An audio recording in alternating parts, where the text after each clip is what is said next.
Hi friends, കഴിഞ്ഞ വീഡിയോയിൽ നമ്മൾ റോസ് ചെടികളുടെ വേരിനും അവയുടെ വളർച്ചയ്ക്കും ആവശ്യമായിട്ടുള്ള ട്രീറ്റ്മെൻറ്റായി നമ്മൾ ഹ്യൂമിക് ആസിഡും ഫോസ്ഫറസ് കണ്ടൻറ്റ് കൂടിയിട്ടുള്ള NPK ആയ 13-40-30 ഇത് കൊടുത്തിരുന്നു.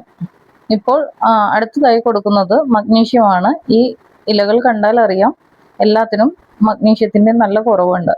അപ്പോൾ അടുത്തതായിട്ട് നമുക്ക് മഗ്നീഷ്യം കൊടുക്കണം. വേരുകൾക്ക് പോലെ തന്നെ ഇലകളും നല്ല ഗ്രീനിഷ് ആയിട്ട് ഇരുന്നാലാണ് ചെടികൾ നല്ല ഹെൽത്തി ആണെന്ന് പറയാൻ പറ്റുള്ളൂ. ഇതിപ്പോൾ കണ്ടോ, ഫ്ലവർ ഉണ്ട്, പക്ഷേ എല്ലാം യെല്ലോ കളറാണ്. എങ്ങനെയാണ് കൊടുക്കുന്നതെന്ന് നോക്കാം. ഇവിടെ ഇപ്പോൾ ഒരു സ്പൂണിൽ ഒരു 5 ഗ്രാം 1 ലിറ്റർ വെള്ളത്തിൽ നന്നായിട്ട് നമ്മൾ ലയിപ്പിക്കണം. നല്ല രീതിയിൽ ഇളക്കി അത് സെറ്റ് ആവണ രീതിയിൽ വരെ ഇളക്കിയതിന് ശേഷം നമുക്ക് ചെടികൾക്ക് ഒഴിച്ചു കൊടുക്കാം. 1 ലിറ്റർ വെള്ളത്തിൽ ഒരു 5 ഗ്രാം, അതിൽ അല്പം കുറഞ്ഞ് എടുത്താലും കുഴപ്പമൊന്നുമില്ല. കാരണം ഇത് റോസ് ചെടികൾക്ക് വളരെയധികം കുറച്ച് ആവശ്യമുള്ള ഒരു മൈക്രോ ന്യൂട്രിയൻ്റ് ആണ്. ഒരുപാട് ആവശ്യമില്ല, വളരെ കുറച്ച് മാത്രം. ഇതിൻ്റെ നമുക്ക് NPKയുടെ പോലെ നൈട്രജനും ഫോസ്ഫറസിൻ്റെയും പൊട്ടാസ്യത്തിൻ്റെയും പോലെ ഒരുപാട് ആവശ്യമില്ലാത്തതാണ്. വളർച്ചയ്ക്ക് ആവശ്യമായിട്ടുള്ള വളരെ ചെറിയൊരു രീതിയിൽ മാത്രമുള്ള ഒരു ഫെർട്ടിലൈസറാണ്. ഇത് കണ്ടോ, കഴിഞ്ഞ റൂട്ട് ട്രീറ്റ്മെൻറ്റ് കഴിഞ്ഞപ്പോൾ വന്ന പുതിയ ഷൂട്ട്സാണ് ഇതെല്ലാം കാണുന്നത്. നല്ല രീതിയിൽ പെട്ടെന്ന് പുതിയ ഷൂട്ട്സുകൾ വരും. ഈ റോസ് ചെടികളൊക്കെ കണ്ടോ, ഇതിലെല്ലാം നല്ല രീതിയിൽ തളിർപ്പുകൾ വന്ന് പൂവന്നേക്കുന്നതാണ്. അതുകൊണ്ട് നമ്മൾ റൂട്ട് ട്രീറ്റ്മെൻറ്റ് ചെയ്യുന്ന അതേ സമയം അത് കഴിയുമ്പോൾ ഒരു 5 ദിവസത്തെ ഗ്യാപ്പെങ്കിലും ഇട്ടതിന് ശേഷം വേണം നമ്മൾക്ക് മഗ്നീഷ്യം എല്ലാം കൊടുക്കാനായിട്ട്.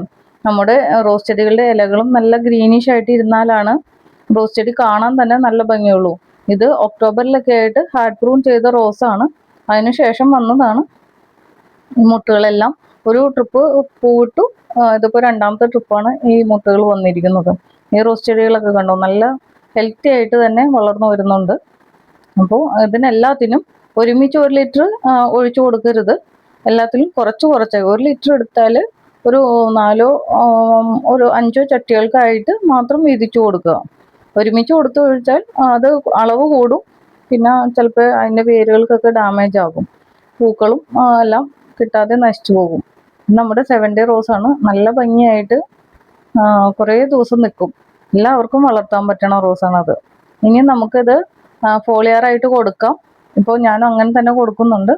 ഇതും ഒരു ഏകദേശം ഒരു 5 ഗ്രാം എടുത്ത് ഒരു 1 ലിറ്റർ വെള്ളമാണ്. ഇതിപ്പോൾ ഒരു 3 ലിറ്ററിൻ്റെ ബോട്ടിലാണ്. അപ്പോൾ ഏകദേശം ഒരു 15 ഗ്രാമിൻ്റെ അടുത്ത് തന്നെ ഇത് ബോട്ടിലിൽ നമുക്കെടുത്ത് നല്ലവണ്ണം മിക്സ് ചെയ്തെടുക്കാം. നല്ലവണ്ണം അലിയിച്ച് ഇളക്കി യോജിപ്പിക്കണം അതിലേക്ക്. അതിനുശേഷം നമുക്ക് എല്ലാ റോസ് ചെടികളുടെയും ഇലകളിലും തണ്ടിലൊക്കെ ആയിട്ട് നന്നായിട്ട് സ്പ്രേ ചെയ്ത് കൊടുക്കാം. നല്ല ഇലകൾ, പഴയ യെല്ലോ കളറായിട്ടുള്ള ഇലകളൊന്നും ചിലപ്പോൾ ഗ്രീനിഷ് ആവില്ല, പക്ഷേ പുതിയതായിട്ട് വരുന്നത്, അതായത് മഗ്നീഷ്യത്തിൻ്റെ കുറവ് കൊണ്ട് നശിച്ചതെല്ലാം നശിച്ചു പോകും. പിന്നീട് പുതിയ വരുന്ന തളിർപ്പുകളെല്ലാം നല്ല രീതിയിൽ തന്നെ നമുക്ക് നല്ല ഗ്രീനിഷ് ആയിട്ട് കിട്ടുകയും ചെയ്യും.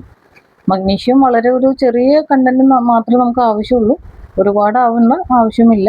ഇലകളിലെല്ലാം പെട്ടെന്ന് നമുക്ക് അബ്സോർബ് ചെയ്ത് ചെടിക്കത് വലിച്ചെടുക്കാൻ പറ്റും. ഇതിപ്പോൾ എല്ലാ ചെടികൾക്കും ഒഴിച്ച് ഫോളിയറായിട്ട് കൊടുക്കുന്നുണ്ട്. നല്ല രീതിയിൽ എല്ലാവരും വളരെ കുറച്ച് കണ്ടന്റ് എടുത്താൽ മതി, പക്ഷേ കൂടിപ്പോകരുത്. പെട്ടെന്ന് റിസൾട്ട് കിട്ടണമെന്ന് വിചാരിക്കരുത്. നല്ല രീതിയിൽ തന്നെ തെളിച്ചെല്ലാം കൊടുക്കുക, നമുക്ക് നല്ല റിസൾട്ട് കിട്ടും. ഇപ്പോൾ തന്നെ സന്ധ്യയായി, എല്ലാം സ്പ്രേ ചെയ്ത് കഴിഞ്ഞപ്പോഴത്തേനും. ഇഷ്ടമായെങ്കിൽ സബ്സ്ക്രൈബ് ചെയ്ത് സപ്പോർട്ട് ചെയ്യണേ. Thanks for watching.